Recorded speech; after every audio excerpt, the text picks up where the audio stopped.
First up is approval of minutes. We have two sets for March 14th and August 27th. If I could get a motion to approve those minutes. Rob and Nate, are there any corrections or changes that need made? Seeing none, all those in favor, please say aye. Any opposed? All right. Next up, we have informational items. I don't see anyone from the circuit clerk's office or the coroner's office. How about PCAPs?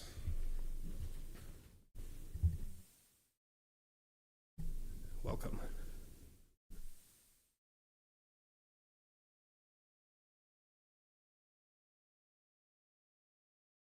How's that? All right. Good afternoon, everyone. Just a couple of additions to my report. We have a couple of events coming up that are worth talking about. We have a rabies vaccination and microchip clinic that will provide those services low cost to community-owned pets. That's going to be on October 8th from 1 p.m. to 3 p.m. at the PCAPS campus in the Humane Society building. And then after that, we are also participating in the Bissell Pet Foundation Empty the Shelters event. That's going to be October 1st through October 15th. We typically do these events as part of a national campaign about 4 times a year, where we reduce our adoption fees to $50. Senior animals and the little pocket pets like your guinea pigs and your hamsters, those guys will be fee-waived adoptions. Everyone else will be $50. And we are excited to move some animals through that time. So October 1st through the 15th, great time to adopt a pet. And October 8th for low-cost rabies and vaccination clinic and microchips. Thank you. Does anyone have any questions for Becky? Steve? I have, I guess, 2 questions. Looking at your data, your intake has increased year to date by about 23%, which seems to be fairly significant. And then the other data point is the transfers. And I don't know if I understand the definition of transfer, but that's more than doubled in transfers. So maybe if you make some commentary around both intake and transfer, I'd appreciate it. Yes, so intake is on the rise post-COVID across the country. If you'll remember, during COVID, our intake went down about a third of our normal animals came in that year. And we have been on the rise and now surpassing our pre-COVID numbers on intake.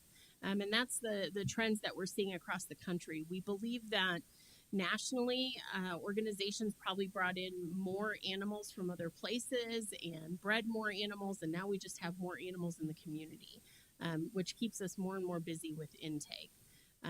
It's really stretching our staff and stretching our resources for what we can do. As a part of a solution to that, we have increased our transfer program, and we define transfers as animals that are leaving to another agency. So the Department of Agriculture, under our license as an animal shelter, allows us to transfer animals to other nonprofit organizations that are 501c3 and have an ag license. And if they meet those criteria and are interested, then we will transfer. If you'll remember in the news, we had 27 Chihuahuas out of a hoarding house. All 27 of those guys transferred. It's wonderful. And we have been more open now with transfers than we ever have in the past. In the past, we've been a little guarded about, well, you could take this one, but not that one. But now we're just very open-minded to say, if you can transfer an animal, please come over, transfer the animal, and get them out of our system so that we can have space for the ones coming in behind them, because those intake numbers are so high.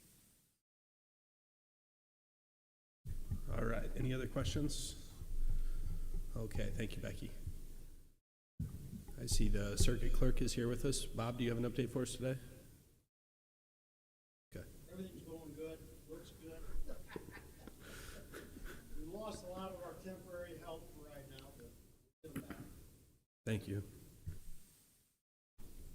All right, on to resolutions. First up, FY25 Organized Retail Crime Agreement. If I could get a motion to put that on the floor. Randy and Nate. Sheriff, thank you. Hello, this is a new grant for $52,000, a state grant for retail theft, organized crime. We replaced Chris Shocktrop, special projects analyst, with Lindsay Watson. She would stand up. About 4 months ago, she came from Carl. Her emphasis is grant writing, which there's a lot of grants out there that we know. She's already applied for 5 of them. This is the first one that she got awarded to, and I'm confident we're going to get a few more out of the 5 that she's already applied. So she's hit the ground running. She's helping us with our RFPs. We have several RFPs out right now, so she's doing really well. But yeah, this is our first one. We're going to use this for to pay. This grant you can use for investigation type purposes. A little bit's going to go for investigation overtime. Most of it's going for our LPR subscription that we pay on a yearly fee. That's the license plate readers, and also the new Star Chase technology that I talked to you about last committees. This is going to help pay for those too. So this will be a grant that we reapply every year and hopefully get it. Thank you. Does anyone have any questions? All right, all those in favor, please say aye. Any opposed? That passes. Next up is the inmate healthcare services. If I get a motion to put that on the floor. Nate and Brandy. Go ahead. So we put this out for RFP this year. A contract was up at the end of this year. We had 2 bidders. Our current one, which is ACH, and then the second one was WellPath. We were with WellPath prior to ACH. Those are really the only 2 businesses in this local area that do correctional health care. They both bid. WellPath was $2.8 million. ACH was 3.6. Significant increases, and that was one of the reasons why we put this out for bid, because ACH wanted to break the contract because they pretty much underbid us the initial. So that's the reason. Correctional healthcare is just very expensive right now. We need to maintain 24/7 healthcare because our population, as of this morning, was 340. So we still have a very large jail population with significant mental health and just general health needs. So, yeah, we don't have much leverage in this. So we picked WellPath, obviously, $2.8 million a year. We have a good relationship with them also. What I just found out yesterday morning was because ACH found out we were taking this forward. They exercised their 30-day out clause, so they are breaking contract now, and they're going to be out of the jail in 30 days. So we've been scrambling. Thankfully, with our relationship with WellPath, we're working on a temporary contract to get them through the first of the year. So it's unfortunate, but I think it's how business goes. So I'm sure we're going to be able to have something in place by the end of 30 days. Does anyone have any questions? Sheriff, on our pregame call, we talked about the differences between the current contract and what the new contract is, especially with the increase in price. Are there any more details that you could share with what additional services we'll be getting in part of that contract? It's based on pretty much what we have now. The only really good thing that ACH didn't offer was it's a telehealth emergency care. So since ACH took over, when the nurse says somebody needs to go to the hospital, we have to send somebody to the hospital, which means we're sending deputies or correctional officers with them. We saw a very significant increase in people that were getting sent out to the hospital. This WellPath will actually have a telehealth where they will try to diagnose these issues to try to keep them at the jail instead of sending them out. Because we're paying a significant amount. We want to try to deal with them while they're in jail, unless it's a true emergency. So instead of just taking the exercise of caution, well, let's just send them out to the ER. Then that takes the liability off the medical provider at the jail. WellPath understands that's not a good business model to have. So we're excited to hopefully see a decrease in people getting sent out to the hospital. Thank you. All right, anybody have anything else? Okay, all those in favor, please say aye. Any opposed? That passes. Next up is going to be the SFY 25 Juvenile Justice Council Grant Agreement. If I could get a motion to put that on the floor. Rob and Brandy. Thank you. Floor is yours. Hi, my name is Erica Cornejo, and I'm a supervisor with our probation department. There have been a couple renditions of a juvenile justice council in Peoria County. It is something that is a part of statute. It's fallen out, I think, for different reasons throughout the years, and probation had not taken the lead on that previously. So we wrote the grant for it. We did end up receiving it. It is a non-match. The funding would be $128,378, and that is for us to start up the council. And what it also does is create a position that is not a new FTE, just a repurposed one within our department. But what that would do is have somebody take the lead from probation on the council. And so our goal is to maintain it. It also overlaps a little bit into our redeploy grant that is also up for today. With the redeploy grant, they do encourage you to also have a juvenile justice council. So for several reasons, we wanted to restart it, and really with the goal of figuring out what needs to happen in Peoria County to reduce juvenile crime, not guaranteeing that that's an immediate, but bringing all the stakeholders to the table. So that's our goal. Thank you. Does anyone have any questions? All right. All those in favor, please say aye. Any opposed? That passes. Next up is going to be the SFY 25 Juvenile Redeploy Grant Agreement. Can I get a motion to put that on the floor? Sharon and Brian? All right, thank you.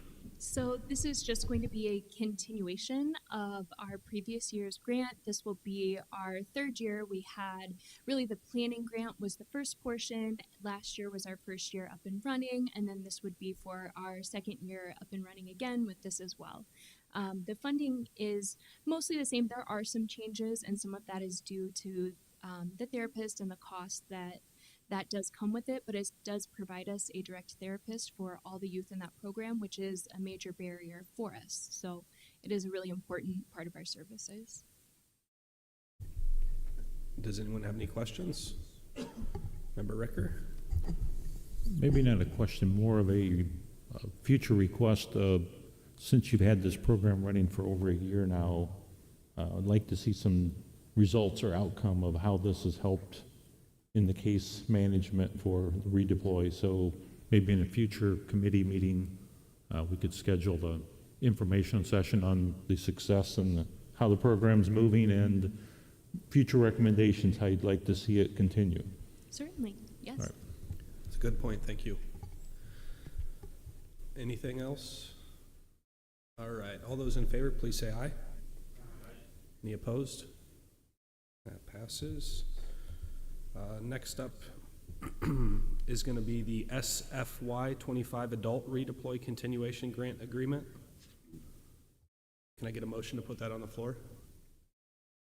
Ms. Bryant and Mr. Hare. Thank you.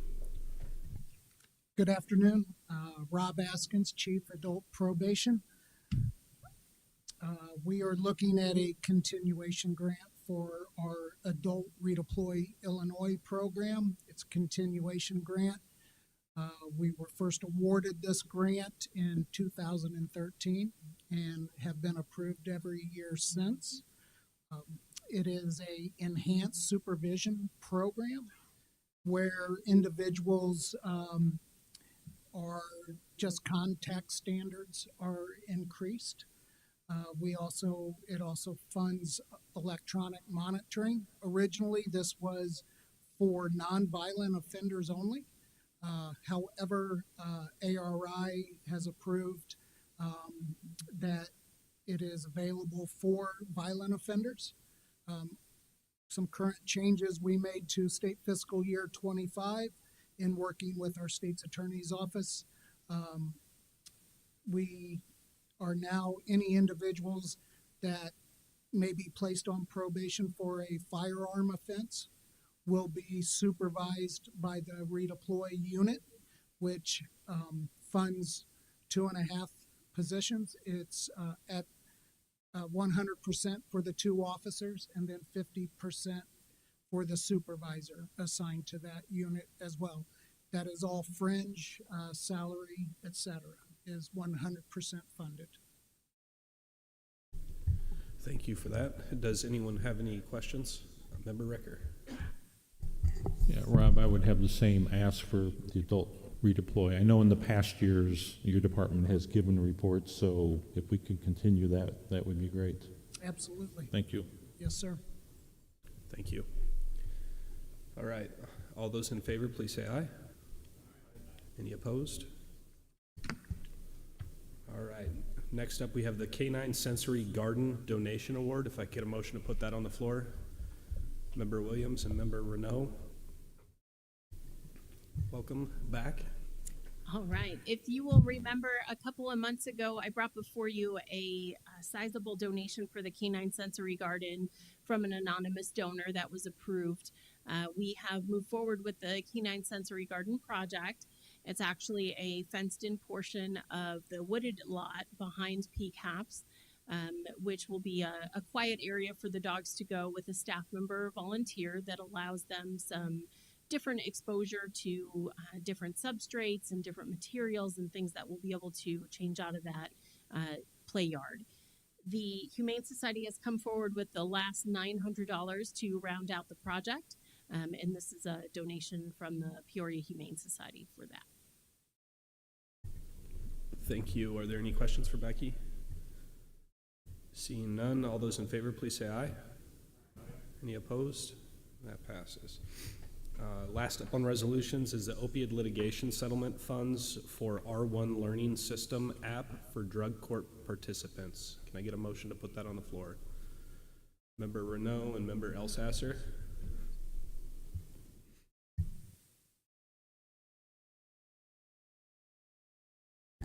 All right, I don't have it pulled up in front of me, so you'll have to bear with my memory.